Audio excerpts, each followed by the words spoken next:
Hello, I'm Frost, and welcome to another episode of Alliance Spotlight. So my guest tonight is the Alliance leader of Weapons of Mass Production. Now, this is a new alliance, but its history is actually very interesting of where it all came from. And as you'll see from this interview, even though the alliance has only been around for a few months, it has had quite the history already. So let's get started.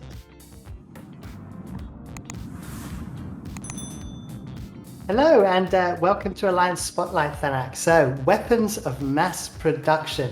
I've been looking forward to talking to you because your alliance was created quite recently. In fact, I can see here it's on the 2nd of December 2020? So, literally just a few months ago. But I found your alliance very interesting in how it grew. So let's start at the beginning.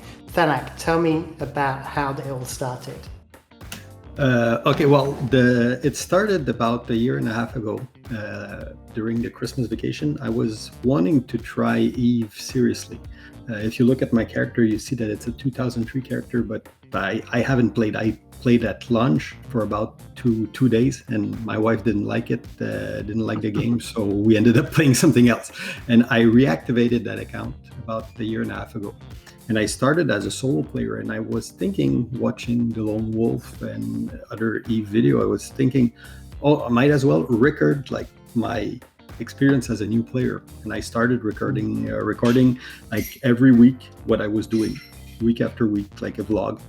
And I started initially solo. After about 4 months, I created Guns R Us Toy Company, which started to grow as a single player, as a corporation. I started recruiting people because we were interested in industry. May I ask as well, did the people come to your corporation from in-game ads or from seeing your YouTube videos? My first player were mostly people following my channel. Like when I created the corp, I had about like 150 viewers, and some of them wanted to help, so they joined the corporation, and we grew from me. And initially, after a week, we were like 10, and after 2 weeks, we were like 20, and it started growing from there. And we were in low sec essence for a while. Then we went into low sec Genesis, and and you moved into low sec for what reason? Because you needed the industry, yeah? Yeah, that's it. But because initially my focus, my entire YouTube series called Building My Industrial Empire, is I started as a player that was really interested in industry. And to do efficient industry, once you start to look a little bit into it, this industry in ISEC is just so inefficient. You want the rig bonus for the structure. So I decided to go into low sec because if I'm going to do something, I might as well do it efficiently. So we started going into low sec. Actually, I anchored my first structure in low sec as a solo player when I created my corporation just for that. Yeah, and unfortunately, the reality is that you then find that there's plenty of people that like shooting structures. So, how did you handle that? Is that when you kind of started growing in size in order to be able to defend yourself, or did you find friends to kind of come and help, or was it something more formal? Initially, when I anchored a structure, there was a local group of pirates, and I talked with them and said, okay, well, I'm going to open a structure. You can use it. I'm not going to charge you any fee for that. Just don't shoot it, please. And they kind of helped me a little bit get set up, and I was building stuff for them a little bit. So that worked like for about a few weeks, and then it eventually happened that people started shooting my structure. But at that time, we were about 20 members, and some of my members were actually more experienced player that I'd put alt in my corp just for fun and we did get like occasional people coming in to defend our structure just to help out. So the famous Eve bat phone, right? Yeah, but initially it was like not even bat phone as much as two group would show up, and I wasn't even aware of that the people were coming in to help me. Okay. Right. Please go ahead. No. So, that for a while at least, we kind of got a little protection from friends, but we grew to a size where we could actually put some decent fleet on grid. And when we were at the end of our campaign, the end of our first phase of development, where we grew, we were about we could fleet about like 25 feroxes in low sec essence, which isn't, I mean, it's easy to dispatch, but it's still enough to protect from like low level threat, I would say. Yeah, it stops at least a couple of a dread from just dropping on you on its own and destroying the structure. You used to present some form of defense. So obviously, then you grew from that and became an alliance, right? So you went from Guns R Us, which is the corporation, to WOMP, or Weapons of Mass Production. So how did that come about, and what were the consequences of that?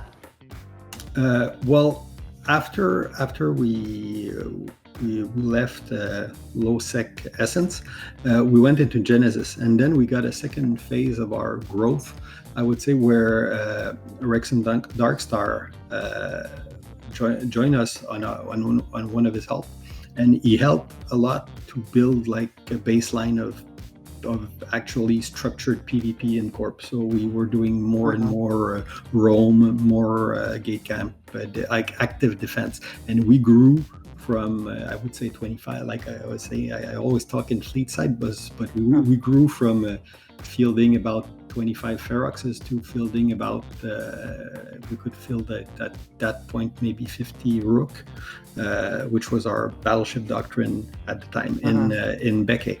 And at that point we say, okay, well, it's time to do something else. We want, like, low sec is cool, but we spotted a region in Pureblind where the ADM was low, looked like it was an interesting part to invade. So we say, okay, well, let's try something new.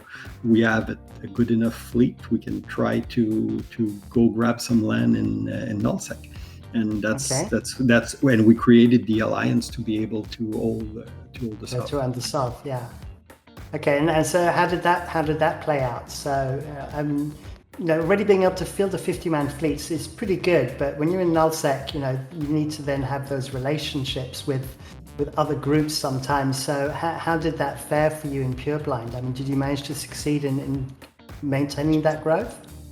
Well, yeah. Initially, our first Pureblind invasion, we were targeting space that was held by Scumlord, but the ADM were super low, and we didn't expect that much resistance from them, because it looked on paper like they didn't want us up, or they didn't care for it because they weren't maintaining it. So when we invaded there, we actually got a lot more resistance by the Absolute Order and Absolute Will group, who had one system in that constellation, and they were like throwing fleet of 100 feroxes at us, and Scumlord were actually were more organized, but didn't have large number.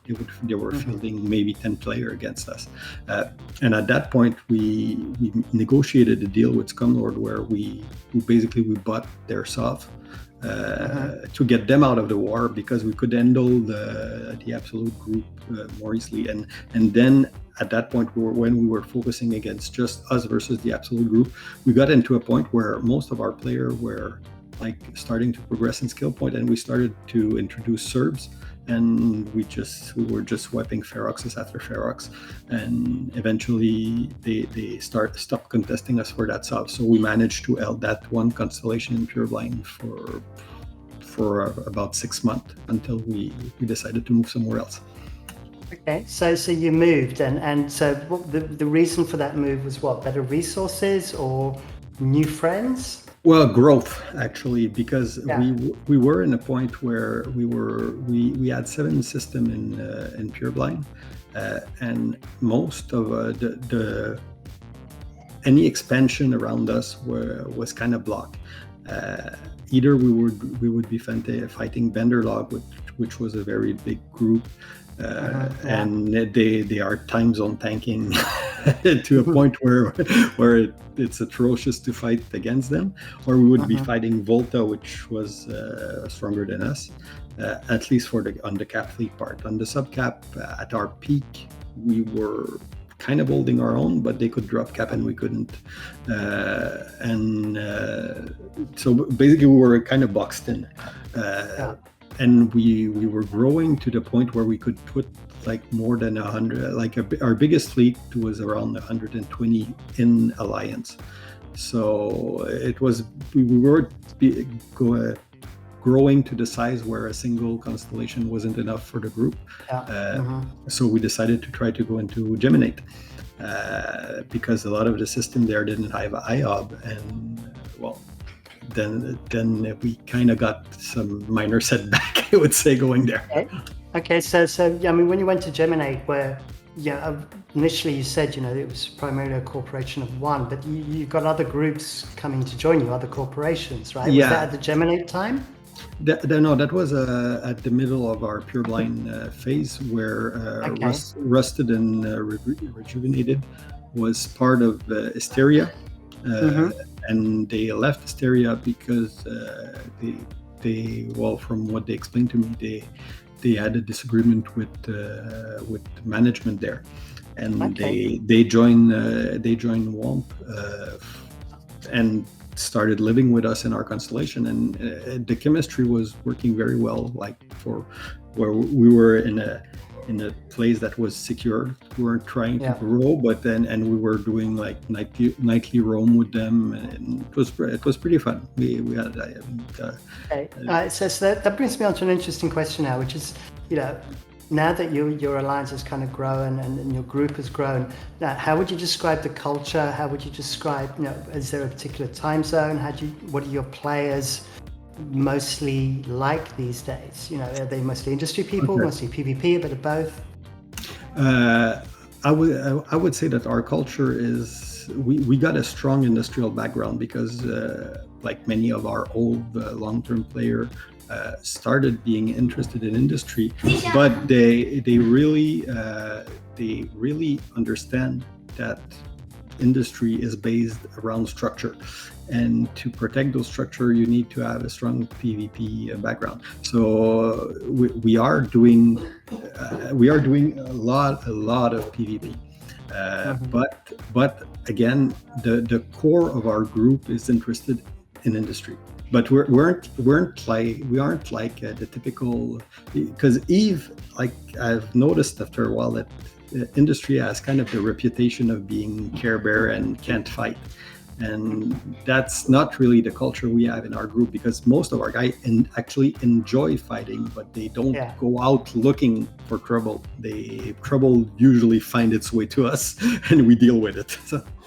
You will fight for your right to have industry, right? That's basically it. Well, yeah, it's like when you say when the barbarian are at the gate, you grab your pitchfork and you get in front of the castle because it's time to fight. You're not going to get invaded. Yeah, okay. And so talking of invaded and so forth, obviously we're going to come on, we talked a little bit before the show and talked a little bit about Geminate. So do you want to kind of describe that as well? Because I think that gives us a really good view of what it's like as an alliance leader dealing with setbacks as well as kind of the good times. Yeah. So Geminate, when we went to invade there, we were targeting two constellations that were owned by Darkside, but they didn't have any iHub in there, so they only owned the TCU. Initially, we had negotiated Temp Blue with Fraternity to use their Keepstar network to evac our cap and to just to set up initially. We weren't long-term blue with Wintercode, but we just had like a 1 week agreement with them. Yeah, for logistics, Yeah, and then when we started invading, initially we had a lot of success where we were basically anchoring high hub where in system where there were none, and starting to work on those ADM right away to secure the place, anchoring structure. So I would say the first week was going relatively well, but the one group that was contesting us was Psychotic Tendency. So Psychotic Tendency was actually very actively attacking us when we were trying to set up iHubs. They were contesting like every timer, re-entosing our stuff back and fighting actually a lot harder and then Darkside was fighting, and Psychotic Tendency was actually fighting Wintercode at the time. So we extended our blue with Wintercode, which retrospectively might have been a mistake, but for us it was like, okay, they're fighting the same group as we are, so might as well. The enemy of my enemy is my friend, right? That was the concept. Yeah, that was the idea behind. But what happened then is that we started seeing Initiative and Volta join in on some timer, and Darkside was starting to show up on some structure too. So we ended up WOMP, as at that time we were maybe 150 active pilot with 600 member maybe. We were fighting Psychotic Tendency plus Darkside plus occasionally on Initiative plus occasionally Volta and their whole entire group, like Hostile State or Greater Trash Community or whatever they call now. So when you were doing this on your own, so was your relationship with Wintercode such that you were kind of at their resources but not their backup? Is that what you're kind of describing here? Yeah, well, they did join for a few. They did join for a few fleet, but not to the extent of. I mean, I think we got like 2 fights where they showed up. In significant number. So yes, we did have the logistic network, and yes, we did have some timer where we collaborated with them, but not extensively on multiple timer. And what happened is that we were basically being hit, like especially with Tichy, which were the group that was fighting the hardest. We were basically being hit 24/7. They were in processing, contesting every timer, fighting. So at one point, Rusted and Rejuvenated, which was one of our main US time zone corp, decided to throw the towel, and because they weren't really into like they weren't expecting, and I think they weren't enjoying like long-term hard sub warfare. And what it did, intense. When you have that level of warfare, it is intense, and you need FCs that are willing to just put in hours upon hours in order to be able to make it work. And it's not easy. I know that from experience. Yeah. Well, it was the first time I've lived through it at that level of intensity, and it was hard. And what happened then is that with Rusted kind of pulling away from the war, we lost 2 of our main US time zone FC. So our main WOMP FC started having to pull more and more hour, to the point where eventually they just got burned out, and they couldn't handle it anymore. So at that point we basically had to come to the realization that it was not happening. So we gotta get out of there. So. Okay, but the interesting thing now is that this kind of almost brings us to the present day, right? Because it's like, you kind of got your asses kicked and you weren't in a position to be able to defend yourself against overwhelming force. But instead of kind of giving up on nullsec, what you've done is you found yourself some new partners, right? That is where you're kind of more deeply embedded with them. Yeah. Well, that's the way we dealt with it. Is that at that point, when my main FCs decided that to call it quit, like it was looking like we were about to fail Cascade. So at that point, you got to decide. Okay, well, personally, do I want to keep that thing going? And me, in my opinion, I was doing it because I had a lot of people that invested a lot of time, and that we had a strong culture, a lot of people there that are my friend in that alliance. So well, I have to keep this going. So what do? Well, we pulled away from nullsec, regrouped in ISEC for a week, assessed like, okay, who do we have left? And I'll be fully transparent, we lost about, if I count Rusted that left, plus some of the people that left because they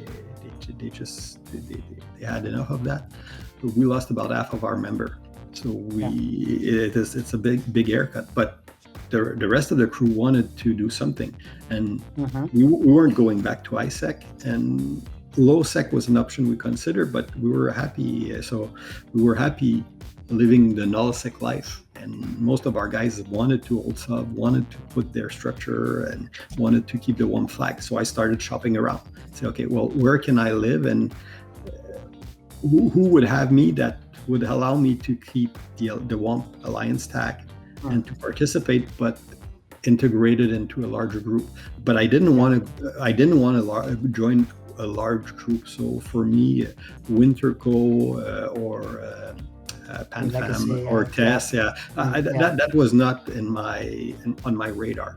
And we ended up going with a smaller coalition, which is Wrecking Crew. And the Wrecking Crew had a lot of stuff that needed basically boots on the ground to occupy the space, and we were boots on the ground looking to fight under a coalition. So that was a perfect match for us. Yeah, and so hence now you've been given a constellation, sort of assigned a constellation rather than given. That was the wrong word. Assigned a constellation in Catch. Which has been a hot zone, is always a hot zone. So are you prepared for that? Catch, because so many regions connect through Catch, and it has those gates into HiSec, that gate into HiSec, it's a hot area. So obviously, you've discussed this with Wrecking Crew, and you feel this time that, what hopefully I think what it is what you're offering is of such value to them that you feel that they are willing to be there and have your back, correct? Yes. Well, we are. They know that we have to go through a rebuild phase, and that was we were very open with it. Initially, like the guy needed to just get back into like regain our bloodlust a little bit because the fighting spirit was down. And honestly, the place where we are at, after living in the entrance of Pureblind for 6 months, and then a non-stop warfare in Geminate for 3 weeks, this year feel like, okay, no, it's not busy. It's For now, that's what you want. Is for now, you just need it to be reasonable, so you can, get yourself into shape, and then you'll come out fighting again. Yeah, and we are at that level where it's really manageable here. So we do form up. I mean, we do have roamer in our space, and we assess. Okay, do we have the number online? Can we fight them? We're very much like when people roam our space, we like to undock and fight. So that's very much our culture. Again, it's like you're in our space, we're chasing you off because we want to teach you not to come here. Okay, and so as regards to WOMP and the rebuild, are you looking for that rebuild just purely with Guns R Us and sort of getting more individual members into that corp, or are you looking to go back to that situation where you're bringing in other corporations and having a multi-corp alliance? Right now, our main focus, I'm not looking for other corp. Our main focus is mostly rebuilding Guns R Us as a single corp alliance, because like basically what happened to us is like when you lose a few members, you can deal with it. When you lose an entire corp, it hurts a little bit more. So it's harder to manage, and getting a corp that has the same culture that will fit into your alliance well is not easy. And there's also the logistic of bringing in another corp. I don't want to just stack corp in there because you have another corp CEO to manage as an alliance leader. So I got to keep this group happy and that group happy. So you get to manage all of these people. So there's an overhead. So I would consider doing it if there's a good fit in the culture. And if it brings enough to the alliance that it's worth the extra effort, you get less tax, you get less control, so you have to gain something else for it to be worthwhile to integrate a new corp. Yeah, but obviously being a corp leader and being an alliance leader, trying to do both at the same time when you're trying to rebuild a corp is not easy. Hence the prioritization. Yeah.